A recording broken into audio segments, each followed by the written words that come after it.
ഇന്ന് ഞാൻ പ്രത്യേകിച്ച് ഉണ്ടാക്കുന്നത് ഉച്ചയ്ക്ക് ഉള്ള ഒരു ആഹാരത്തിൻ്റെതിൽ തനിച്ചുള്ള ഒരു ചെമ്മീൻ ഫ്രൈ ആണ് കാണിക്കുന്നത്. വ്യത്യസ്തമായ നമ്മുടെ കേരളീയത്തിലുള്ളത് കണക്കല്ല, വ്യത്യസ്തമായ മറ്റുള്ള സ്ഥലങ്ങളിൽ ഉള്ള ഒരു ചെമ്മീൻ ഫ്രൈ ആണ് ഇപ്പം ഞാനിവിടെ ഉണ്ടാക്കുന്നത്. പിന്നെ അതിന് വേണ്ടുന്ന ഇൻഗ്രീഡിയൻസൊക്കെ എന്തെന്ന് നോക്കാം. മഞ്ഞൾപ്പൊടി, കായപ്പൊടി, പിന്നെ വലിയ ജീരകം, പിന്നെ ഗരം മസാല, ഉപ്പ്, പിന്നെ ഉലുവ. ഇത്രയാണ് ഇതിനകത്തുള്ള ഇൻഗ്രീഡിയൻസ് ആയിട്ടുള്ള പൗഡർ. അത് കഴിഞ്ഞിട്ട് മുളക്, കാശ്മീരി മുളക് അരച്ചത്, മുളക് പൊടി ഇട്ടാലും മതി, മുളക് അരച്ചതാണ് ഇതിപ്പോൾ ചേർത്തിരിക്കുന്നത്. പിന്നെ വെളുത്തുള്ളി കഷ്ണമായിട്ട് ചെറുതായിട്ട് അരിഞ്ഞത്, അതേപോലെ തന്നെ ഇഞ്ചിയും ഇങ്ങനെ ചെറുതായിട്ട് ഗ്രേറ്റ് ചെയ്തത് എടുത്തതാണ് അത്. കരിവേപ്പില അത് കഴിഞ്ഞിട്ട് പിന്നെ കുറച്ച് 1 ടീസ്പൂൺ സോയാ സോസ്. നമുക്ക് മീൻ എത്രയുണ്ടെന്ന് വെച്ചാൽ അതനുസരിച്ചിട്ടുള്ള അളവിൽ നമുക്ക് മസാല ചേർക്കാം. മസാല കൂടി പോകാൻ പാടില്ല. പ്രത്യേകിച്ചും പിന്നെ പെരിഞ്ജീരകവും ഗരം മസാലയും ഉലുവയും ഇതൊന്നും കൂടി പോകാൻ പാടില്ല. കൂടിപ്പോയാൽ ഒരു കസർപ്പ് ഉണ്ടാവും. അപ്പോൾ അതുകൊണ്ട് ഒരു 30 പിന്നെ ചെമ്മീനാണ് എടുക്കുന്നെങ്കിൽ ഒരു 1/2 കിലോയോ 1 കിലോ എടുക്കുകയാണെങ്കിൽ 50 എണ്ണം കാണും.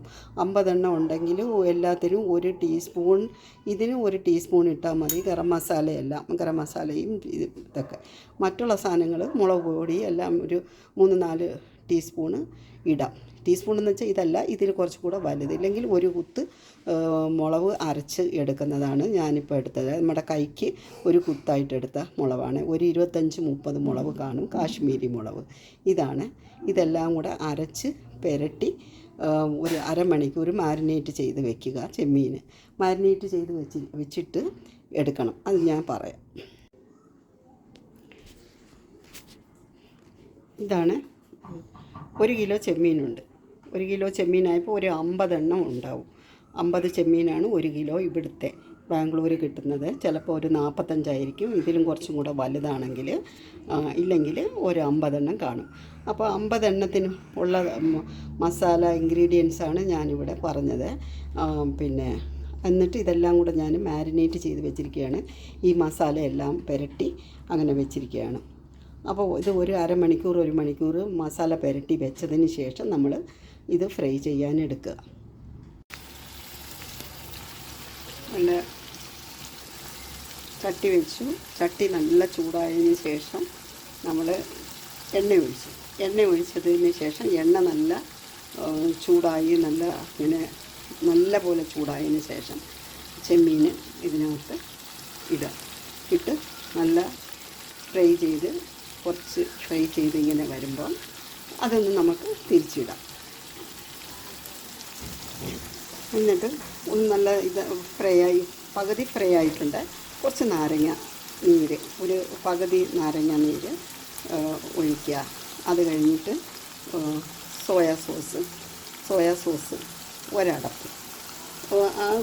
സ്പൂണ് വേണ്ട, ഒരടപ്പ് സോയാ സോസ്, കുപ്പിയുടെ മൂടി, അതിൻ്റെ ഒരടപ്പ് സോയാ സോസ് ഇതിൽ ഒഴിക്കുക. ഇതാണ് പ്രത്യേകിച്ചിട്ടുള്ള നമ്മൾ മീൻ മീൻ ഫ്രൈ ചെയ്യുന്നതിൽ ഉള്ള ഒരു പ്രത്യേക ഇൻഗ്രീഡിയൻസാണ് ഞാനിന്ന് കാണിച്ചിരിക്കുന്നത്. കുറച്ച് നാരങ്ങ നീരും നമ്മളിടും, സോയാ സോസും കൂടി ചേർത്തിട്ടുള്ള ഒരു ചെമ്മീൻ ഫ്രൈ ആണ്. നല്ല ടേസ്റ്റായിരിക്കും. പൊരിച്ച് എടുക്കുമ്പോൾ നല്ല ടേസ്റ്റായിരിക്കും. അങ്ങനെ ഒന്ന് ചെയ്ത് നോക്കുക. എന്നിട്ട് ഇതിന് കുറച്ച് കഴിഞ്ഞിട്ട് തിരിച്ചിട്ട് അപ്പോൾ ആ സോയാ സോസിലും മറ്റേ എണ്ണയിലും ഇതിലും എല്ലാം പിടിച്ചിട്ടുണ്ടാവും. നമ്മളത് തിരിച്ചിടുക. അങ്ങനെ ചെമ്മീൻ ഫ്രൈ ആയി കഴിഞ്ഞു. ഇനി നമുക്ക് അത് വേറൊരു പാത്രത്തിലേക്ക് മാറ്റാം. എന്നുവെച്ചാൽ ചെമ്മീൻ ഭയങ്കരമായിട്ടങ്ങ് ഫ്രൈ ആകുമ്പോൾ കറുമുറാന്നിരിക്കും. അപ്പോൾ അത്രയും ഫ്രൈ ആവാൻ പാടില്ല. ഒരു റബ്ബർ വലിക്കുന്ന കണക്കിരിക്കും. അതുകൊണ്ട് നമ്മൾ 3/4 ഭാഗം നല്ല ഫ്രൈ ആയി കഴിയുമ്പോൾ അത് എടുത്ത് വയ്ക്കുമ്പോൾ അത് ഒന്നും കൂടെ പാത്രത്തിലിരുന്ന് തന്നെ ഫ്രൈ ആകും. നമുക്ക് ഗ്യാസ് ഓഫ് ചെയ്തിട്ട് അതിന് പാത്രത്തിലേക്ക് മാറ്റാം. അതിനുശേഷം നമ്മൾ ഇഞ്ചിയും വെളുത്തുള്ളിയും അരിഞ്ഞ് വെച്ചിരിക്കുന്നത് എണ്ണയിലിട്ടൊന്ന് ഫ്രൈ ആക്കി എന്നിട്ട് ഇതെല്ലാം കൂടെ ഒന്ന് മിക്സാക്കിയിട്ട് നമുക്ക് പാത്രത്തിലേക്ക് എടുത്ത് വയ്ക്കാവുന്നതേ ഉള്ളൂ. അപ്പം ചെമ്മീൻ ഫ്രൈ ഇവിടെ റെഡിയായി കഴിഞ്ഞു. ഇനി ഓഫ് ചെയ്ത് വേറെ പാത്രത്തിലേക്ക് അത് മാറ്റി വയ്ക്കാം. അങ്ങനെ ചെമ്മീൻ ഫ്രൈ ഇവിടെ റെഡിയായി കഴിഞ്ഞു. അത് നമ്മൾ വേറൊരു പാത്രത്തിലേക്ക് മാറ്റി കഴിഞ്ഞു.